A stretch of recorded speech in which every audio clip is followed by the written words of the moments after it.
Welcome again. Today's lecture is sponsored by the Dr. Thomas A. and Albert J. Shipka Speaker Series of the Department of Philosophy and Religious Studies here at Youngstown State University.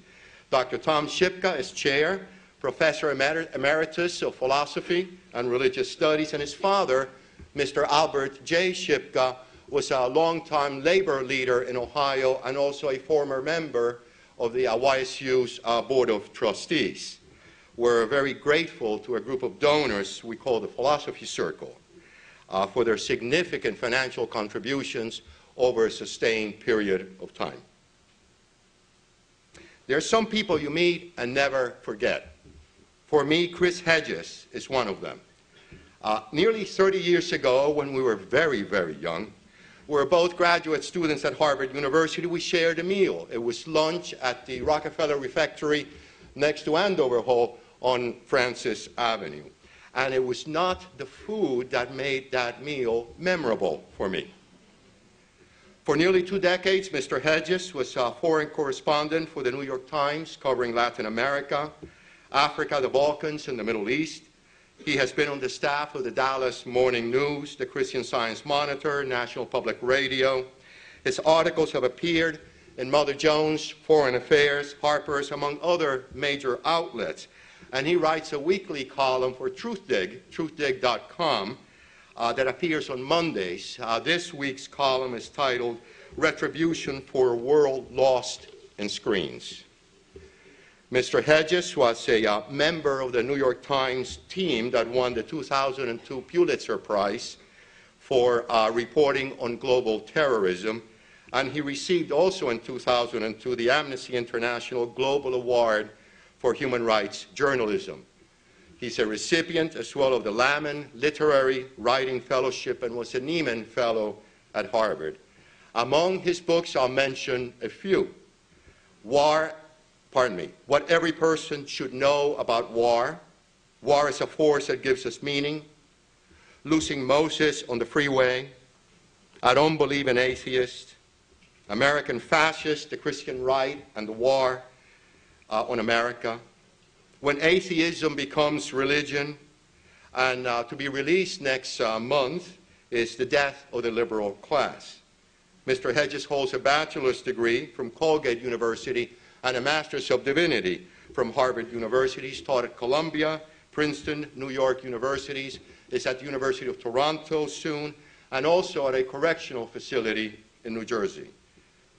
For the past few years, Mr. Hedges has been one of the authors I turn to because he helps me understand the world of nation-states, of borders and walls between people, and because of his profound insights into the dangers of patriotism, the corrosive effects of a culture of war, and the hijacking of memory by those who seek power over us. His talk today takes the title of his most recent book, Empire of Illusion, The End of Literacy and the Triumph of Spectacle. Please welcome our speaker, Mr. Chris Hedges.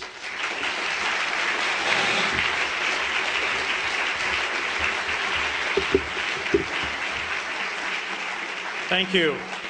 It's especially an honor to be here with you today in the presence of, to my mind, one of the most important moral and intellectual voices in the United States, and that's Stoughton Lynd, who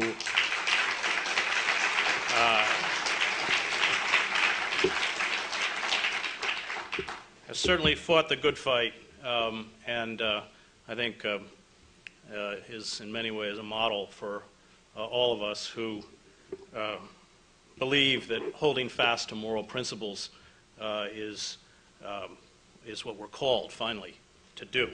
I want to speak today about my book, Empire of Illusion, The End of Literacy and the Triumph of Spectacle, and I think, again, this audience is particularly apt. My own family, as I'm sure many people in this room have a similar experience, comes out of the working class in the mill towns in Maine, and I have watched since my boyhood as their lives have been utterly devastated by the cruelty that has been inflicted upon them, as has been inflicted upon many people in Youngstown by unfettered capitalism. In celebrity culture, we destroy what we worship. The commercial exploitation of Michael Jackson's death was orchestrated by the corporate forces that rendered Jackson insane.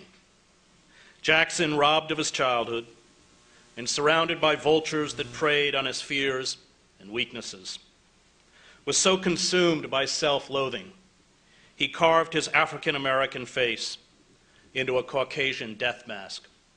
He hid his apparent pedophilia behind a Peter Pan illusion of eternal childhood. He could not disentangle his public and his private self. He became a commodity, a product, one to be sold, used, and manipulated. He was infected by the moral nihilism and personal disintegration that is at the core of our corporate culture. And his fantasies of eternal youth, delusions of majesty, and desperate, disfiguring quests for physical transformation were an expression of our own yearning. He was a reflection of us in the extreme. His memorial service, a variety show with a coffin, had an average of 31.1 million television viewers. It was the final episode of the long-running Michael Jackson series. And the stories that enthrall us are these real-life stories, early fame, wild success, and then a long, bizarre, and macabre emotional train wreck. O.J. Simpson offered a tamer version of the same plot. So does John Edwards and Britney Spears. Jackson, by the end, was heavily in debt and had weathered a $22 million out-of-court settlement to Jordy Chandler, as well as 7 counts of child sexual abuse and 2 counts of administering an intoxicating agent in order to commit a felony. Jackson reflected our own physical and psychological disintegration, especially with many Americans struggling with overwhelming debt, loss of status, and deep personal confusion. The lurid drama of Jackson's personal life meshed perfectly with the ongoing dramas on television, in movies, and the news. News reports on television are mini-dramas, and they come complete with a star, a villain, a supporting cast, a good-looking host, and a dramatic, if often unexpected, ending. In Fahrenheit 451, Ray Bradbury's novel about a future dystopia, people spend most of the day watching giant television screens that show endless scenes of police chases and criminal apprehensions. Life, Bradbury understood, once it was packaged, scripted, given a narrative and filmed, became the most compelling form of entertainment. And Jackson was a great show. He deserved a great finale. Those who created Jackson's public persona and turned him into a piece of property, first as a child and finally as a corpse encased in a $15,000 golden casket, are the agents, publicists, marketing departments, plastic surgeons, movie producers, advertisers, wardrobe consultants, and television personalities who orchestrate the vast stage of celebrity for profit. They are the puppet masters. No one achieves celebrity status. No cultural illusion is swallowed as reality without these armies of cultural enablers and intermediaries. The producers at the Staples Centers in Los Angeles made sure the 18,000 attendees and television audience, and even the BBC, devoted 3 hours to the tribute, watched a funeral that was turned into another maudlin form of uplifting popular entertainment. The memorial service for Jackson was a celebration of celebrity. There was the queasy sight of groups of children, including his own, singing over the coffin. Brooke Shields, fighting back tears, recalled how she and a 33-year-old Jackson, who always maintained that he was a straight male, broke into Elizabeth Taylor's room the night before her wedding because Michael was too excited to wait until morning to see the wedding gown. Shields and Jackson at Taylor's wedding then, quote, pretended to be the mother and father of Elizabeth Taylor. It sounds weird, Shields said, but we made it real. There were photo montages in which a shot of Michael Jackson shaking hands with Nelson Mandela was immediately followed by one of him with Kermit the Frog. Celebrity culture reduces all of the famous to the same level. Fame is its own denominator, and every anecdote told about Jackson seemed to confirm that when you spend your life as a celebrity, you have no idea who you are. And yet, we measure our lives by these celebrities. We seek to be like them. We emulate their look and behavior. We escape the messiness of real life through the fantasy of their stardom. We too long to attract admiring audiences for our grand, ongoing life movie. We try to see ourselves moving through our life as a camera would see us, mindful of how we hold ourselves, how we dress, what we say. We invent movies that play inside our heads with us as stars. We wonder how an audience would react. Celebrity culture has taught us, almost unconsciously, to generate interior, personal screenplays. We have learned ways of speaking and thinking that grossly disfigure the way we relate to the world and those around us. Neil Gabler, who has written wisely about this, argues that celebrity culture is not a convergence of consumer culture and religion, so much as a hostile takeover of religion by consumer culture. Jackson desperately feared growing old. He believed he could manipulate race and gender. He transformed himself through surgery and perhaps female hormones from a brown-skinned African-American male to a chalk-faced, androgynous figure with no clear sexual identity. And while he pushed these boundaries to the extreme, he only did what many Americans do. There were 12 million cosmetic plastic surgery procedures performed last year in the United States.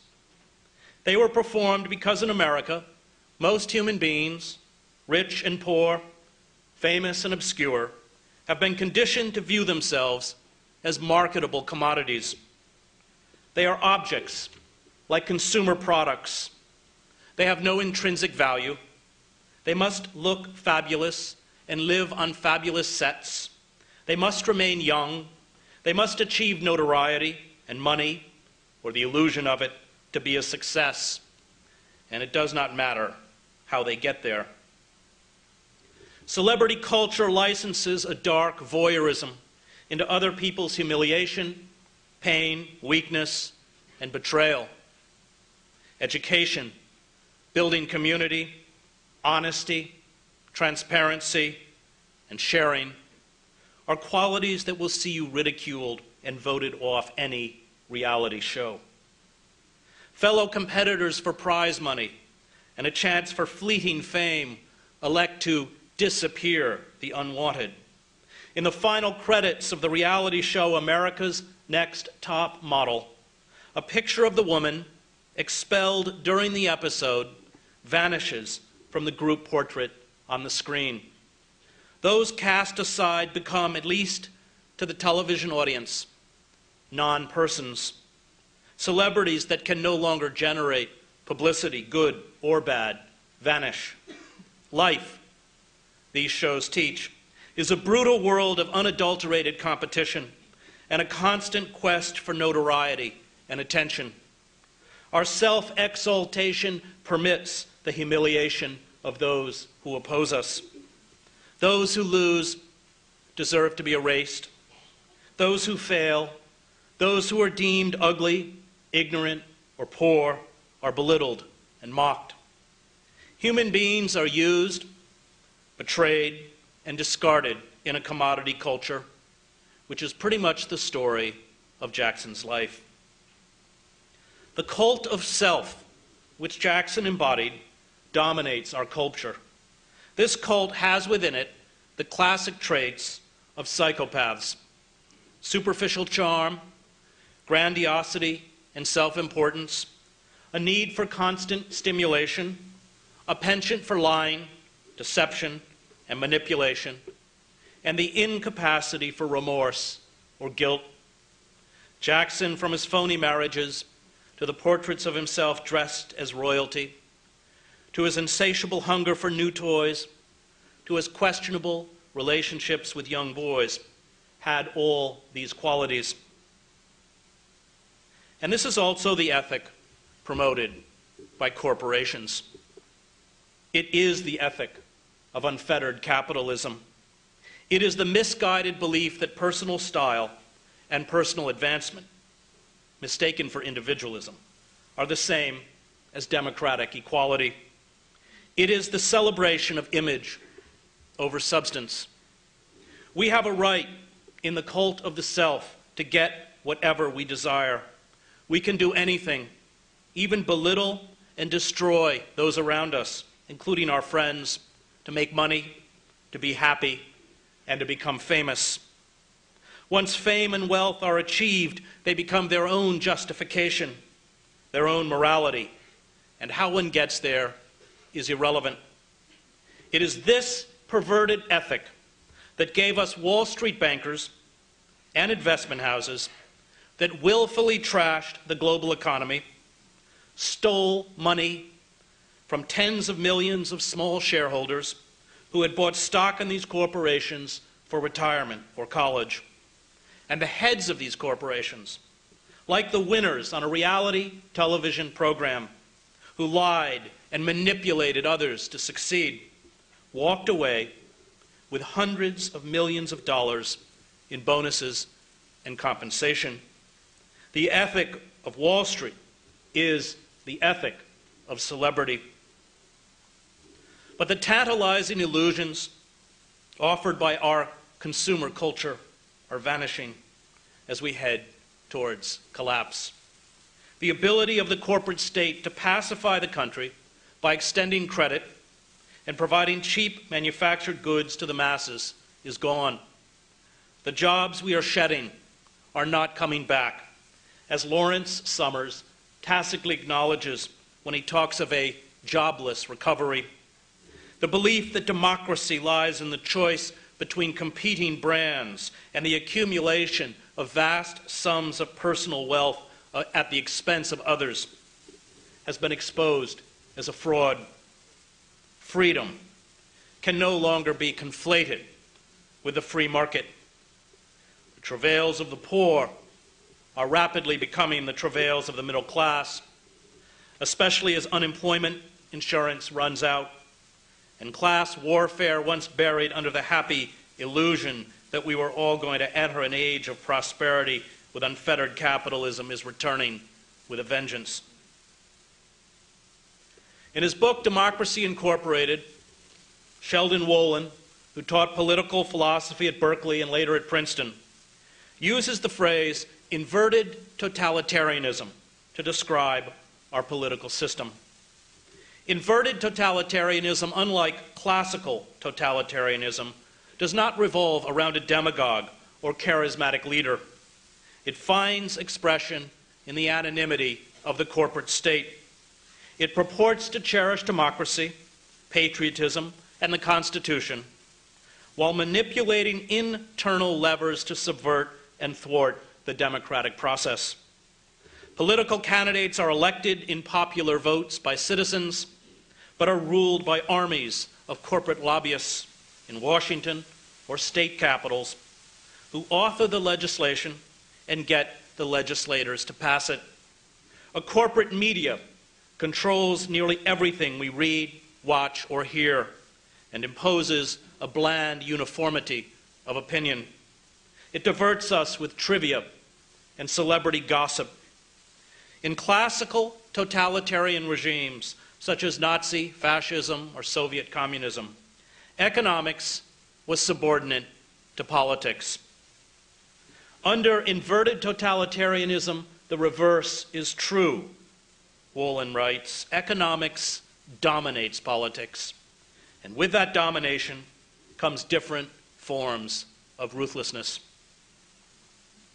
The Obama brand offers us an image that appears radically individualistic and new.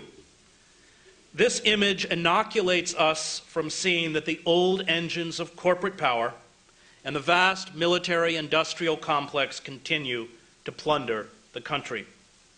Brand Obama is about being happy consumers. We are entertained, we feel hopeful, we like our president, we believe he is like us. But like all branded products spun out from the manipulative world of corporate advertising, we are being duped into doing and supporting a lot of things that are not in our interest. A few weeks before Obama won the presidential elections, Obama beat Nike, Apple, Coors, and Zappos to win the Association of National Advertisers' top annual award, Marketer of the Year. What for all our faith and hope has the Obama brand given us? His administration has spent, lent, or guaranteed $12.8 trillion in taxpayer dollars to Wall Street and insolvent banks in a doomed effort to reinflate the bubble economy, a tactic that at best forestalls catastrophe and will leave us broke in a time of profound crisis. Brand Obama has allocated nearly $1 trillion in defense-related spending and the continuation of our doomed imperial project in Iraq, where military planners now estimate that some 50,000 troops will remain for the next 15 to 20 years. Brand Obama has expanded the war in Afghanistan, including the use of drones sent on cross-border bombing runs into Pakistan that have left some 700 civilians dead since Obama took office. Brand Obama has refused to ease restrictions so workers can organize, and because of pressure from the for-profit healthcare industry, will not consider single-payer, not-for-profit healthcare for all Americans. Brand Obama permitted 2.8 million people to lose their homes in 2009 to foreclosure or bank repossessions. That's nearly 8,000 people a day. And they will be joined by an estimated 2.4 million people this year. Brand Obama will not prosecute the Bush administration for war crimes, including the use of torture, and has refused to dismantle Bush's secrecy laws or restore habeas corpus. Corporations which control our politics no longer produce products that are different, but brands that are different. Brand Obama does not threaten the core of the corporate state any more than did brand George W. Bush. The Bush brand collapsed. We became immune to its studied folksiness. We saw through its artifice, and this is a common deflation in the world of advertising. So we have been given a new Obama brand with an exciting and maybe even faintly erotic appeal. Benetton and Calvin Klein were the precursors to the Obama brand, using ads to associate themselves with risque style and progressive politics. It gave their products an edge, but the goal, as with all brands, was to fool passive consumers that a brand is an experience. The decline of American empire began long before the current economic meltdown or the wars in Afghanistan and Iraq. It began before the first Gulf War or Ronald Reagan. It began when we shifted, in the words of the Harvard historian Charles Mayer, from an empire of production to an empire of consumption. By the end of the Vietnam War, when the costs of the war ate away at Lyndon Johnson's Great Society, and domestic oil production began its steady, inexorable decline. We saw our country transformed from one that primarily produced to one that primarily consumed. We started borrowing to maintain a level of consumption as well as an empire we could no longer afford. We began to use force, especially in the Middle East, to feed our insatiable thirst for cheap oil. And the bill is now due. America's most dangerous enemies are not Islamic radicals, but those who sold us the perverted ideology of free market capitalism and globalization. They have dynamited the very foundations of our society. In the 17th century, these speculators would have been hung. Today, they run the government and consume billions in taxpayer subsidies. These corporate forces will never permit real reform. It would mean their extinction. The oil and gas industry will never allow us to achieve energy independence. That would devastate their profits. Real reform would wipe out tens of billions of dollars in weapons contracts. It would cripple the financial health of a host of private contractors, from Lockheed Martin to Boeing to Northrop Grumman to Raytheon to Halliburton and Blackwater, now renamed Z. And it would render obsolete the existence of the U.S. Central Command. It was Clinton who led the Democratic Party to the corporate watering trough. Clinton argued that the party could ditch labor unions, no longer a source of votes or power, as a political ally. Workers, he insisted, would vote Democratic anyway. They had no choice. It was better, he argued, to take corporate money and do corporate bidding. By the 1990s, the Democratic Party, under Clinton's leadership, had virtual fundraising parity with the Republicans. And during the last presidential campaign, the Democrats got more.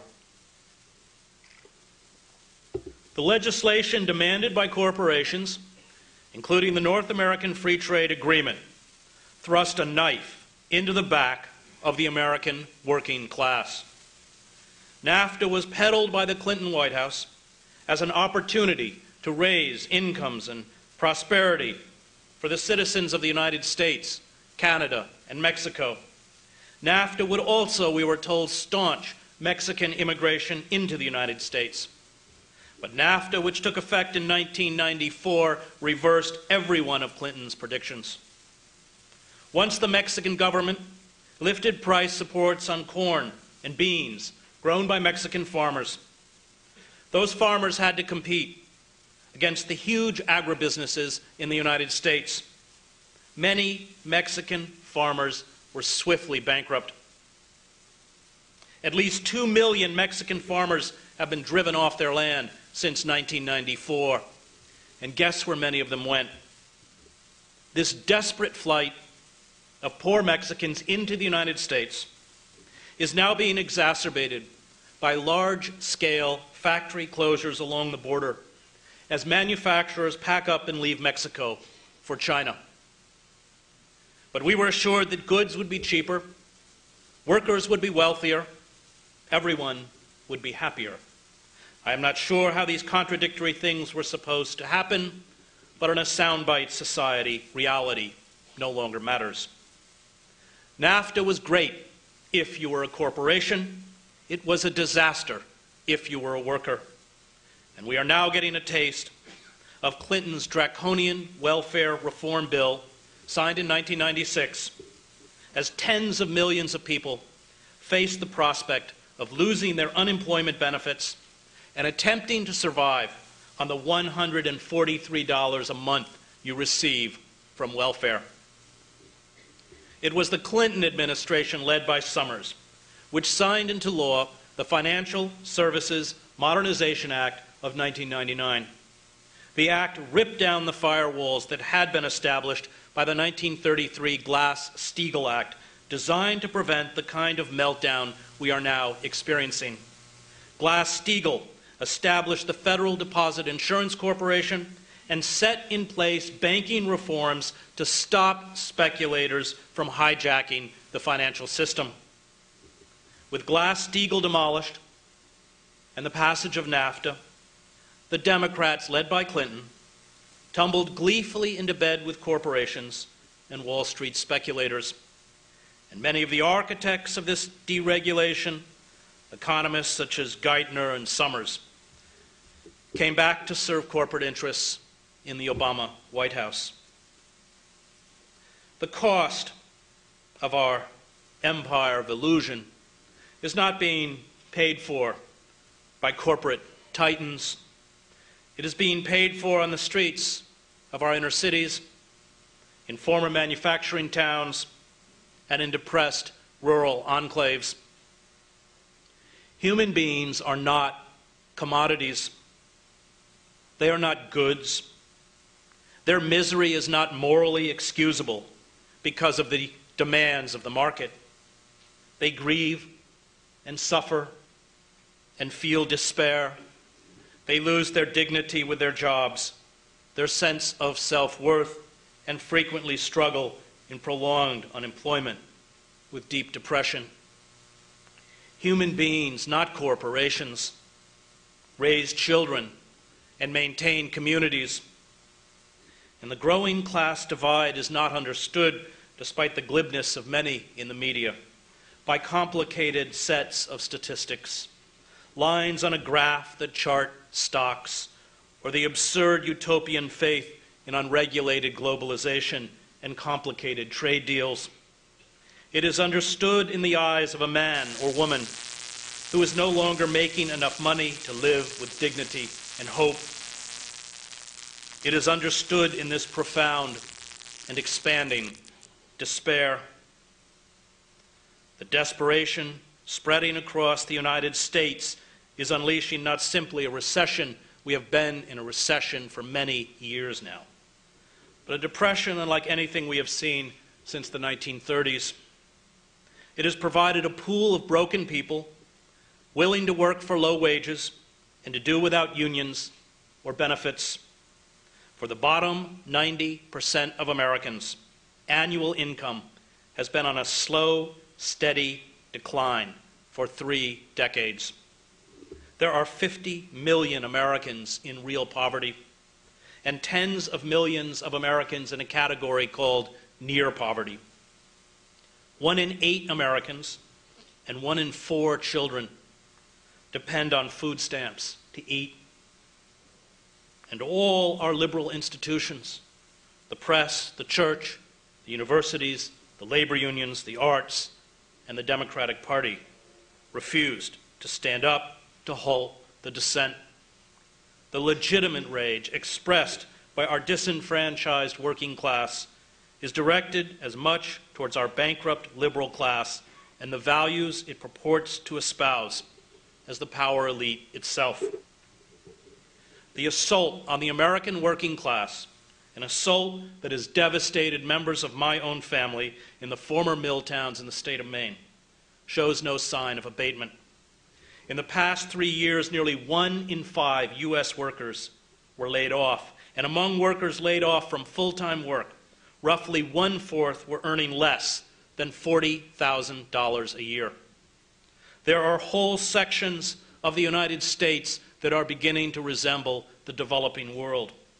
There has been a Weimarization of the American working class, and the assault on the middle class is underway.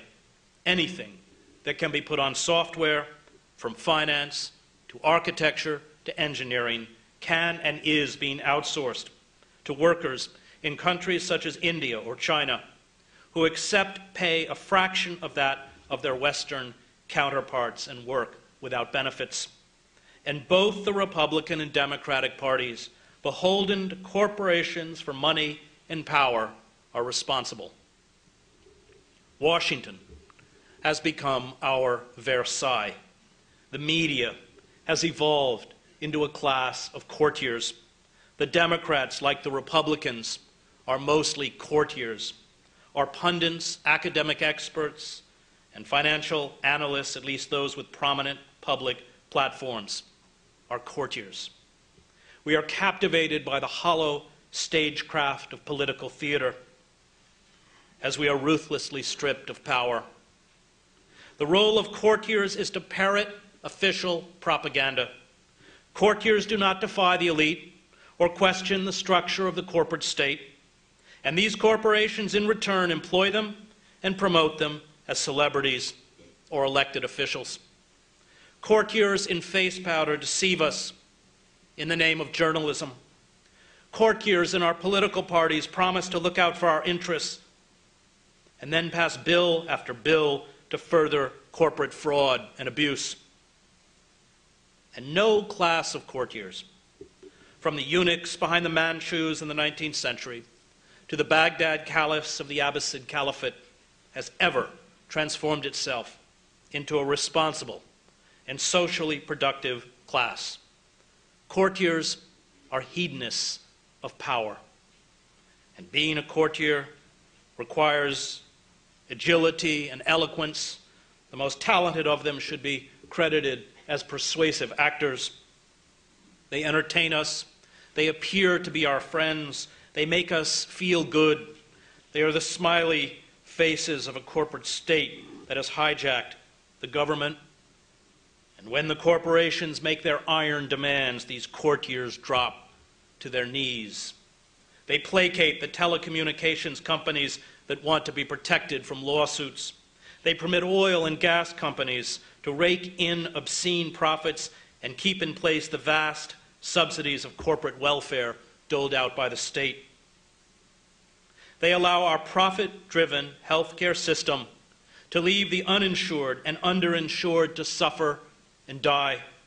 And over 45,000 Americans died last year because they could not get proper medical care. The for-profit healthcare industry, like the defense industry, makes money from death and suffering. It is legally permitted to hold a sick child in our country hostage while their families frantically bankrupt themselves to save their sons or daughters. Any discussion of healthcare should acknowledge the fact that our for-profit healthcare system is the problem and must be destroyed. Only then can we have an honest debate about what comes next. But this will never happen. It will never happen because the industry's money and lobbyists drive the discussion, as well as the shape of the so-called healthcare reform bill. And the courtiers in Washington and on the television screens dance to the tune they play. America is devolving into a third world nation. If we are unable to halt our elites' rapacious looting of the public treasury and our bizarre state socialism for corporations, if we are unable to halt the trillions in debts which already can never be repaid, we will unleash widespread human misery which we will be helpless to ameliorate. Our anemic democracy is slowly being replaced with a robust national police state. The elite will withdraw into heavily guarded, gated communities where they will have access to security goods and services that cannot be afforded by the rest of us. Tens of millions of people, brutally controlled, will live in perpetual poverty, a state of neo-feudalism. This is the inevitable result of unchecked corporate capitalism. The stimulus and bailout plans are not about saving us. They are about saving them. As the economist Paul Krugman has noted, anyone who has seen how economic statistics are constructed knows that they are really a subgenre of science fiction. This science fiction has been steadily employed to camouflage our economic decline. Ronald Reagan included 1.5 million Army, Navy, Air Force, and Marine service personnel with the civilian workforce to magically reduce the nation's unemployment rate by 2%. Clinton decided that those who had given up looking for work, or those who wanted full-time jobs but could only find part-time employment, were no longer to be counted as unemployed. Clinton's trick disappeared some 5 million unemployed from the official unemployment rolls. If you work more than 21 hours a week, and most low-wage workers at places like Walmart average about 28 hours a week, you are counted as employed, although your real wages put you below the poverty line. Our actual unemployment rate, when you include those who have stopped looking for work and those who can only find poorly paid part-time jobs, is not 9 or 10%, but somewhere between 17 and 20%. A sixth of the country is now effectively unemployed, and we are shedding jobs at a faster rate than in the months after the 1929 crash. Franklin Delano Roosevelt recognized the danger of unregulated capitalism. He sent a message to Congress on April 29, 1938, titled, "Recommendations to the Congress to Curb Monopolies and the Concentration of Economic Power." In it, Roosevelt wrote, "The first truth is that the liberty of democracy is not safe if the people tolerate the growth of power to a point where it becomes stronger than the democratic state itself. That, in its essence, is fascism. Ownership of government by an individual, by a group, or by any other controlling private power. The second truth is that the liberty of a democracy is not safe if its business system does not provide employment and produce and distribute goods in such a way to sustain an acceptable standard of living. The rise of the corporate state has grave political consequences, as we saw in Italy and Germany in the early part of the 20th century. Antitrust laws not only regulate and control the marketplace, they serve, in the end, as bulwarks to protect democracy. And now that they are gone, now that we have a state run by and on behalf of corporations, we must expect inevitable, and I fear, terrifying consequences. As the pressure mounts, as this despair and desperation reaches into larger and larger segments of the populace, the mechanisms of corporate and government control are being bolstered to prevent civil unrest and instability. The emergence of the corporate state always means the emergence of the security state. And this is why the Bush White House pushed through the Patriot Act and its renewal, the suspension of habeas corpus, the practice of extraordinary rendition, warrantless wiretapping on American citizens, and the refusal to ensure free and fair elections with verifiable ballot counting. The motive behind these measures is not to fight terrorism or to bolster national security. It is to seize and maintain internal control, and it is about control of us. Senator Frank Church, as chairman of the Select Committee on Intelligence in 1975, investigated the government's massive and highly secretive National Security Agency. Church was alarmed at the ability of the state to intrude into private lives. He wrote, when he finished his investigations, "That capacity at any time could be turned around on the American people, and no American would have any privacy left. Such is the capacity to monitor everything. Telephone conversations, telegrams, it doesn't matter. If this government ever became a tyranny, if a dictator ever took charge in this country, the technological capacity that the intelligence community has given the government could enable it to impose total tyranny, and there would be no way to fight back, because the most careful effort to combine together in resistance to the government, no matter how privately it was done, is within the reach of the government to know." When Senator Church made this statement, the National Security Agency was not authorized to spy on American citizens. Today, it is. In his book, The Great Transformation, written in 1944, Karl Polanyi laid out the devastating consequences, the depressions, wars, and totalitarianism that grow out of a so-called self-regulated free market. Polanyi grasped that fascism, like socialism, was rooted in a market society that refused to function.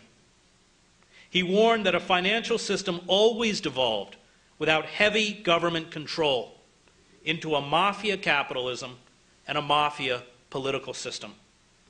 All traditional standards and beliefs are shattered in a severe economic crisis. The moral order is turned upside down. The honest and industrious are wiped out, while the gangsters, profiteers, and speculators walk away with millions. The utopian belief in globalization, as non-reality based as Marxist determinism, means the innate forces of economics and the marketplace, rather than human beings, guide our behavior. Although there is nothing in 3,000 years of economic history to justify this absurdity. A self-regulating market inevitably turns human beings and the natural environment into commodities, a situation that ensures the destruction of both society and the natural world. The free market's assumption that nature and human beings are objects whose worth is determined by the market allows each to be exploited for profit until exhaustion or collapse. A society that no longer recognizes that nature and human life have a sacred dimension, an intrinsic value beyond monetary value, commits collective suicide. Such societies cannibalize themselves until they die. And we face an environmental meltdown that is linked to our economic meltdown. Polar ice caps are melting, sea levels are rising, the planet is warming at an alarming rate. Droughts are destroying cropland. Russia's northern coastline has begun producing huge quantities of toxic methane gas. Scientists with the International Siberian Shelf Study described what they saw along the coastline recently as methane chimneys reaching from the seafloor to the ocean surface. Methane locked in the permafrost of Arctic landmasses is being released at an alarming rate as average Arctic temperatures rise. Methane is a greenhouse gas 25 times more powerful than carbon dioxide. The release of millions of tons of it will significantly accelerate the rate of global warming. The continued release of large quantities of methane, some scientists have warned, could actually asphyxiate the human species. But even in the face of this crisis, the oil and natural gas industry, along with the coal industry, have blunted serious reform. Profit comes before the urgent task to save the ecosystem on which human life depends. Our working class, which has desperately borrowed money to stay afloat as real wages have dropped, now face years, maybe decades, of stagnant or declining incomes without access to new credit. The national treasury is being drained on behalf of speculative commercial interests. The government, the only institution citizens have that is big enough and powerful enough to protect its rights, is becoming weaker, more anemic, and increasingly unable to help the mass of Americans who are embarking on a period of profound deprivation. We have been borrowing at the rate of more than $2 billion a day over the last 10 years, and at some point it has to end. Because of the bailouts, stimulus packages, giveaways, and short-term debt, we will soon have to finance $12 trillion in debt. That is about $80,000 for every American worker. It is also about $96 billion in debt that has to be auctioned off every week. If China and the oil-rich states do not buy this debt, the buyer of last resort will be the Federal Reserve, and this will have the effect of essentially printing endless amounts of money. our currency, at this point, will become junk. A furious and sustained backlash by a betrayed and angry populace, one unprepared intellectually, emotionally, or psychologically for collapse, will sweep aside the Democrats and most of the Republicans. It was the economic collapse in Yugoslavia that gave us Slobodan Milosevic. It was the Weimar Republic that vomited up Adolf Hitler. And it was the breakdown in Tsarist Russia that opened the door for Lenin and the Bolsheviks. A cabal of proto-fascist misfits, from Christian demagogues to loudmouth talk show hosts, who we naively dismiss as buffoons, will find a following with promises of revenge and moral renewal. There are powerful corporate entities arrayed against us. These anti-democratic forces will seek to make an alliance with the radical Christian right and other extremists. They will use fear, chaos, and hatred for the ruling elites and the specter of left-wing dissent and terrorism to impose draconian controls to extinguish our democracy. And while they do it, they will be waving the American flag, chanting patriotic slogans, promising law and order, and clutching the Christian cross. Totalitarianism, George Orwell pointed out, is not so much an age of faith, but an age of schizophrenia.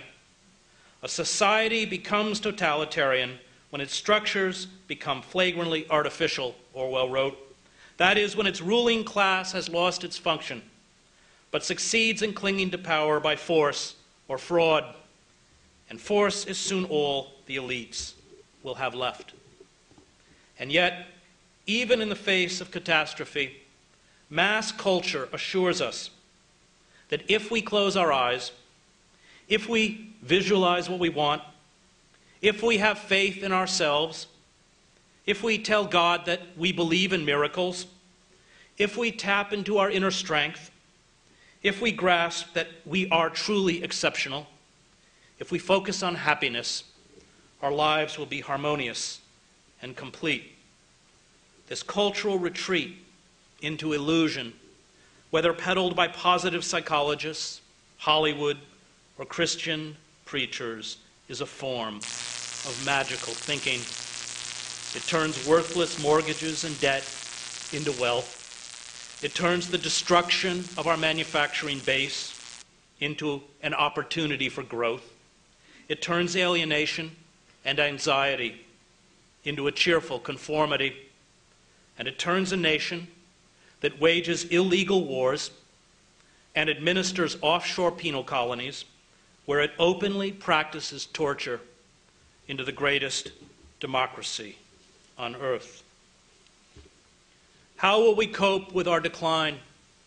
Will we cling to the absurd dreams of an imperial superpower and the fantasies of a glorious tomorrow? Or will we responsibly face our stark new limitations? Will we heed those who are sober and rational, those who speak of a new simplicity and humility in an age of imperial as well as material decline? Or will we follow the demagogues and charlatans that rise up in moments of crisis and panic to offer fantastic visions of new glory? Will we radically transform our system to one that protects the ordinary citizen and fosters the common good, that defies the corporate state, that dismantles empire? Or will we employ the brutality and technology of our internal security and surveillance apparatus to crush dissent and drive us into a new dark age? The saturation coverage of Jackson's death was yet another example of our collective flight into illusion. It deflected the moral questions arising from mounting injustice, growing inequalities, costly imperial wars, economic collapse, and political corruption. As we sink into an economic and political morass, as we barrel towards a crisis that will create more misery than the Great Depression, we remain controlled, manipulated, and distracted by the celluloid shadows on the wall of Plato's cave. The fantasy of celebrity culture is not designed simply to entertain.